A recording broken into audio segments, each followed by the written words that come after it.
नमस्कार दोस्तों, भक्ति ही शक्ति में आप सभी का स्वागत है। जय माता दी दोस्तों, नवरात्रि का पावन पर्व आ गया है। कुछ विशेष बातें आपको बताना चाहती हूँ। भगवती देवी के ये पावन दिन हैं। इन दिनों में आप जैसा चाहे वैसे पूजा करें। जो भी मंत्र विधि विधान से पूजा करना चाहते हैं वैसे ही करें। माँ दुर्गा की प्रसन्नता के लिए और अपने कष्टों के निवारण के लिए जैसे पूजा चाहते हैं वैसे करें। मन में कई बार आता है कि पता नहीं हम पूजा कैसे कर रहे हैं, कुछ पाठ छूट तो नहीं जाते। आप जैसा भी कर रहे हैं दोस्तों, बहुत अच्छा कर रहे हैं। किसी भी तरह का मन में वहम ना पालें। जैसा आपसे पाठ हो, जैसी आपसे पूजा हो वैसे ही करें। माँ भगवती ने स्वयं अपने मंत्र में एक बात कही है। मैं ये मंत्र बोलकर आपको बता देती हूँ। आपने शायद ये मंत्र सुना भी होगा। सर्वबाधा विनिर्मुक्तो धन धान्य सुता निवेते मनुष्य मत्य प्रसादेन भविष्यते न संशय। सर्वबाधा विनिर्मुक्तो मतलब हे भगवती, हमारी सभी बाधाएं आप दूर करें और धन धान्य हमें मिले। अगली लाइन में मनुष्यों मत प्रसादेन भविष्यति न संशय।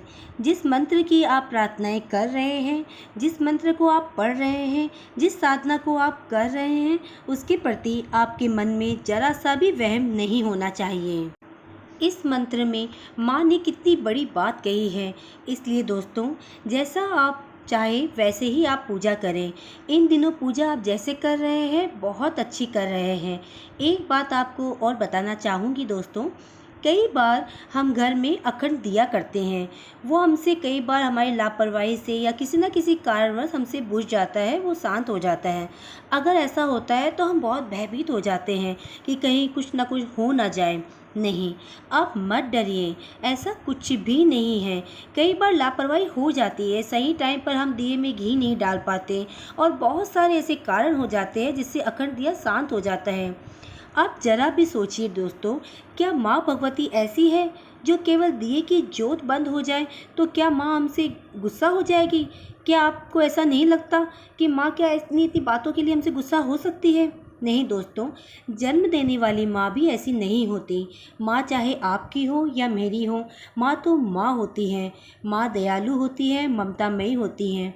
बच्चे चाहे कितनी भी बड़ी गलती कर दें, माँ हमसे नाराज़ कभी नहीं होती।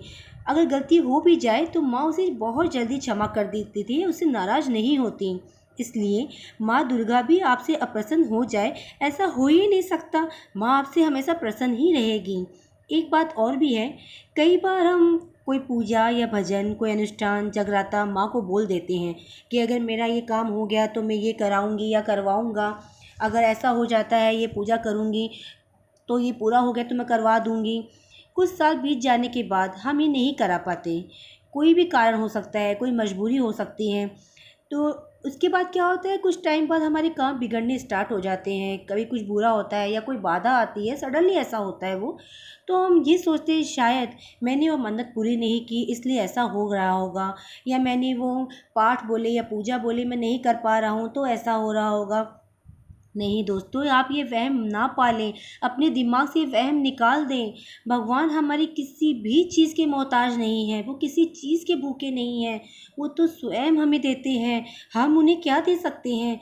भगवान तो केवल हमारी श्रद्धा, हमारी पूजा के ही भाव देखते हैं कि हम कितनी श्रद्धा से उनकी पूजा, उनकी आराधना करते हैं। लेकिन अगर जानबूझकर हम भूल जाएं, बार बार ये कहें कि मेरा ये काम हो जाए तो मैं आपके ये कर दूंगा, वो कर दूंगी, और जानबूझकर हम वो ना करें तो ये बहुत गलत हो जाता है। ये खुद के साथ भी हम गलत कर रहे हैं ये। लेकिन अगर किसी मजबूरी की वजह से हम नहीं कर पा रहे हैं तो भगवान उसे कभी नाराज़ हो ही नहीं सकते। ये बातें मुझे आप तक पहुंचानी थी, मैंने पहुंचाई। अगर कुछ गलत लगे तो मैं क्षमा प्रार्थी हूँ इसके लिए। आप नवरात्रि पूरे दिल से, श्रद्धा से और खुशी से मनाएं। बहुत जल्दी आ रही है नवरात्रि। नवरात्रि में 9 दिनों में हम प्रत्येक दिन के हिसाब से माँ को क्या भोग लगा सकते हैं या क्या भोग लगाना चाहिए वो भी मैं आपको बताना चाहूँगी। जैसा आपसे बन पड़े आप वैसा ही करिएगा। आइए मैं बताती हूँ कि तिथियों के हिसाब से माँ को क्या भोग लगाएं। सब चाहते हैं हम कि माँ हमसे प्रसन्न हो जाए, तो चाहते हैं कि जैसे हम भोग लगाए माँ हमसे अति प्रसन्न हो। तो तिथि के अनुसार प्रतिपदा तिथि में गो घृत अर्पण करने से निरोगता का फल प्राप्त होता है। द्वितीया तिथि को शक्कर अर्पण करने से दीर्घायु बढ़ती है। तृतीया में दूध अर्पण करने से दुखों से छुटकारा मिलता है। चतुर्थी में मालपुआ अर्पण करने से विघ्नों का नाश होता है। पंचमी में केला अर्पण करने से बुद्धि का विकास होता है। षष्ठी तिथि में मधु अर्पण करने से व्यक्तित्व सुंदर बनता है। सप्तमी में गुड़ अर्पण करने से शोक से मुक्ति मिलती है।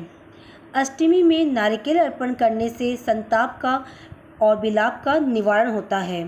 नवमी में धान का कलावा अर्पण करने से उभय सुख की प्राप्ति होती है। दसवीं में काले तिल अर्पण करने से मृत्यु का भय समाप्त हो जाता है। एकादशी में घी अर्पण करने से देवी की प्रसन्नता प्राप्त होती है। द्वादशी में चिवड़ा अर्पण करने से देवी की प्रसन्नता प्राप्त होती है। त्रयोदशी में चना अर्पण करने से संतान की प्राप्ति होती है। अर्थात जो निसंतान दंपति हों उन्हें त्रयोदशी में भगवती को चने का भोग अवश्य लगाना चाहिए, जिससे माँ भगवती जल्दी प्रसन्न होगी और संतान की प्राप्ति देगी। चतुर्दशी में सत्तू अर्पण करने से शंकर की प्राप्ति होती है, क्योंकि ये शक्ति है तो भगवान शिव उनकी भक्ति है। शक्ति और भक्ति एक साथ हैं। पूर्णिमा में खीर अर्पण करने से पितरों का उद्धार होता है। अमावस्या में भी खीर अर्पण करने से पितरों का उद्धार होता है। दोस्तों, अभी आपने जाना कि भगवती को कैसे भोग लगाया जाता है या कैसे हम भोग लगाएं, भगवती को कैसे प्रसन्न करें। सही मायने में देखा जाए दोस्तों तो श्रद्धा और प्रेम से जो भी भोग लगाया जाए भगवती उसे बहुत प्रेम से ग्रहण करती हैं। दोस्तों, अगर आपने अब तक मुझे सब्सक्राइब नहीं किया है तो सब्सक्राइब ज़रूर करें। मेरा वीडियो आगे से आगे शेयर करें ताकि दूर दूर तक भगवती का गुणगान हो सके। इसी कामना के साथ कि आप हमेशा खुश रहें, स्वस्थ रहें। नमस्कार दोस्तों।